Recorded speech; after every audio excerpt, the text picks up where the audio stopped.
With over 4,000 hours invested in Baldur's Gate 3, I figured it's about time I shared some tips on how you can master this incredible RPG. First and foremost, I recommend playing on Tactician difficulty from the outset. Yes, it's more punishing, especially if you're new, but it forces you to truly understand the game's mechanics, the synergies between spells and abilities, and the tactical layers beneath each encounter. Easier modes can dull this edge, allowing you to slip into autopilot, where you risk developing bad habits that will hinder your growth. Combat in Baldur's Gate 3 is won before the first turn. When entering a potential skirmish, before taking any actions, right-click each enemy and examine them thoroughly. Study their conditions, resistances, and notable features. That knowledge is your greatest weapon.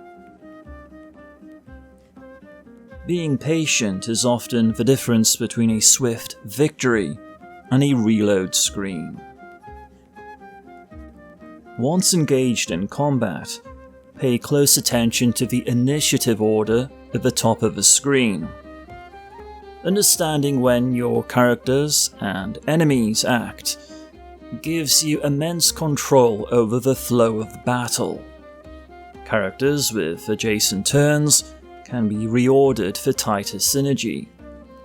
Maybe one sets up a status effect that the next exploits. Conversely, watching the enemy order can help you prioritize targets. The core principle underpinning every tactical decision is action economy. Simply put, the side with more usable actions per round wins. Your focus should be on removing enemies efficiently, concentrating your party's efforts on one target at a time. Take one enemy out, and that's one less set of actions the enemy has, and often, that's all the edge you need.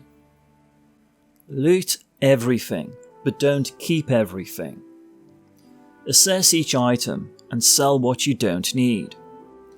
Traders are plentiful, but Damon is the only trader guaranteed to persist throughout the entire game, assuming you don't kill him. Sell your items to him, and you'll always have the option to buy back anything you've parted with. I also recommend investing in Damon early, boosting his attitude towards you at level 3 with gifts, valued around 600 gold, will yield discounts over time. Inventory management is made easier with knowledge. Whenever you acquire a new item, spell, or ability, hover over it and press T to view the detailed breakdown.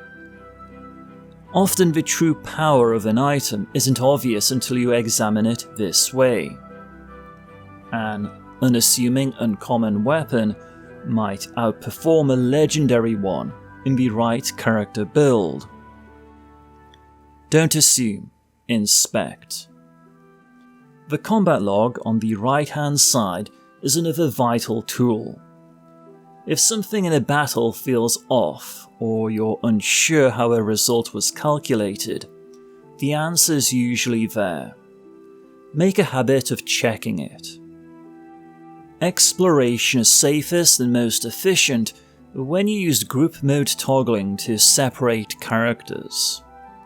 This lets you scout, split the party for puzzle solving, or tactically position your characters before battle. And if you're ever stuck, open the map and fast travel via waypoint. When it comes to spells, context is everything. The right spell depends on your party composition, your build, and the situation at hand. That said, there are two that I universally recommend in every playthrough. First, Guidance, a divination cantrip that adds 1d4 to ability checks. You should always use it. Second, Enhance Ability, a transmutation spell which grants advantage on checks. These are tools that make the game's world more pliable, and your interactions within it more effective. Potions and elixirs are another area where players often mismanage resources. Hoarding them for the mythical perfect moment results in a bloated inventory and missed opportunities. Elixirs last until long rest, but cannot be stacked. In practice, I rely almost exclusively on elixirs of Hill Giant Strength and potions of healing. Whenever you find the former for sale, buy it. Traders usually restock potions after a long rest. Speaking of resting, after any encounter, save your game and don't hesitate to long rest.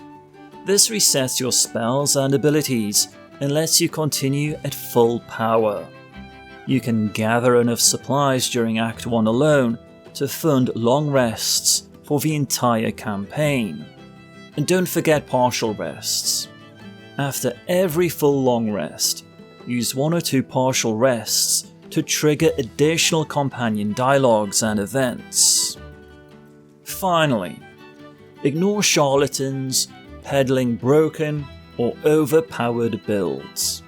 Yes, there are powerful synergies and optimized setups, but true mastery comes from understanding the fundamentals: preparation, information, and action economy.